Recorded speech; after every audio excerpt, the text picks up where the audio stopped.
প্রিয় শিক্ষার্থী বন্ধুরা, আজ আমরা হাজির হলাম আমাদের আরো একটি ক্লাস নিয়ে।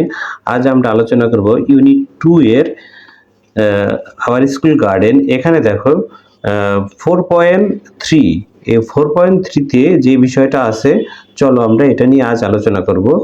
এটা আমাদের খুবই একটা গুরুত্বপূর্ণ বিষয়, কারণ এই রিয়ারেঞ্জগুলো আমাদের ক্লাস 5 এর প্রায় সব পরীক্ষার জন্যই এটা খুবই গুরুত্বপূর্ণ এবং সব পরীক্ষায় এখানে আসে এই বিষয়গুলো। এখানে যে বিষয়টা হয় সেটা হচ্ছে, এখানে বেশ কিছু শব্দ এলোমেলোভাবে দেওয়া আছে। সেই এলোমেলো শব্দগুলোকে সাজিয়ে একটি নির্দিষ্ট সেন্টেন্সে রূপ দিতে হয়, যাতে এটা একটি মিনিংফুল বাক্য হয়। চলো আমরা ধীরে ধীরে পড়ি এবং দেখি এখানে কিভাবে এগুলোকে একটি মিনিংফুল সেন্টেন্সে রূপান্তর করা যায়। প্রথমে লেখা আছে কি দেখো, rearrange the jumbled words to make meaningful sentences. এখানে বলছি কি, এই ওয়ার্ডগুলোকে রিঅ্যারেঞ্জ করো, অর্থাৎ পুনরায় সাজিয়ে লেখো, to make a meaningful sentence, একটি অর্থবোধক বাক্যে রূপান্তর করার জন্য। Now write the sentence in your exercise book. Exercise book অর্থ কি? ইয়েস, এক্সারসাইজ বুক অর্থ হচ্ছে খাতা। তাহলে বলছে কি, write the sentences in your exercise বুক, তুমি তোমার খাতায় এই সেন্টেন্সগুলো লেখো। চলো আমরা ধীরে ধীরে দেখি প্রত্যেকটা সেন্টেন্স। আমরা এখান থেকে সবগুলো সেন্টেন্স কারেক্ট করে তারপরে হচ্ছে আমরা অন্য চ্যাপ্টারে যাব। প্রথমেই কি আছে চলো দেখি। Number A, is raining eat outside. তাহলে এটা কি হবে? প্রথমে হবে ইট ইজ রেইনিং আউটসাইড, অর্থাৎ বাহিরে বৃষ্টি হচ্ছে। তারপরে দেখো number B, the set sun behind the mountains. তাহলে এটাকে আমরা কিভাবে রিঅ্যারেঞ্জ করে একটি মিনিংফুল সেন্টেন্সে রূপ দিতে পারি? Yes, the sun sets behind the mountains. বুঝতে পেরেছো? এভাবেই বাকি সেন্টেন্সগুলো ধীরে ধীরে আমাদের কমপ্লিট করতে হবে। দেখো C, in the night twinkle the stars brightly. তাহলে এটাকে আমরা কিভাবে একটা মিনিংফুল সেন্টেন্স বানাতে পারি? The stars twinkle brightly in the night. তারপরে দেখো D, in the garden beautiful flowers bloom. এটাকে কিভাবে করব? Beautiful flowers bloom in the garden, বাগানে সুন্দর ফুল ফোটে। তারপরে দেখো E, she banana eating breakfast is for. তাহলে হবে she is eating banana for breakfast.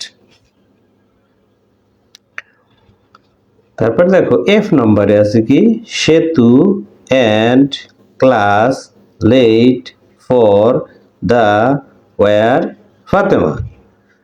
তাহলে কি হবে?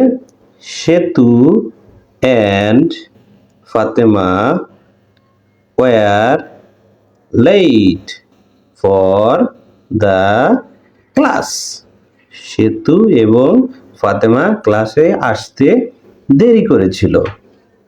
জি, the was girl very little excited to visit zoo the. তাহলে কি হবে? The little girl was very excited to visit the zoo. পরেরটা দেখো is, the after dinner we watch TV. Yes, we watch TV after the dinner. তারপরে দেখো I, sister my always shares toys with her me. তাহলে কি হবে? My sister always shares her toys with me. তারপরে দেখো, like pictures painting I colourful. তাহলে কি হবে? I like painting colourful pictures. বুঝতে পারলা কিভাবে আমরা জাম্বলড ওয়ার্ডগুলোকে সাজিয়ে মিনিংফুল সেন্টেন্স তৈরি করলাম? আচ্ছা, চলো আমরা চলে যাই পরের পয়েন্টে। এখানে দেখো পরের পয়েন্টটি কি আছে? 4.4 এ আছে, imagine you are visiting a farm or a zoo. Farm মানে আমরা জানি যে খামার, জু মানে হচ্ছে চিড়িয়াখানা। আর ইমাজিন অর্থ হচ্ছে মনে করা বা কল্পনা করা। কল্পনা করো you are visiting a farm or a zoo. কল্পনা করো তুমি একটি খামার বা একটি চিড়িয়াখানা পরিদর্শনে গিয়েছো। Write 4 sentences describing what you see. Write মানে লেখা, 4 sentences describe মানে হচ্ছে বর্ণনা করা, what you see তুমি যা দেখেছো। তুমি যা দেখেছো সেটা 4টা সেন্টেন্সে বর্ণনা করবে। Use common nouns and collective nouns in your sentences. তুমি যে সেন্টেন্সগুলো লিখবে সেখানে কি ব্যবহার করবে? কমন নাউন এবং কালেকটিভ নাউন। তারপরে বলছে underline the common nouns and circle the collective nouns.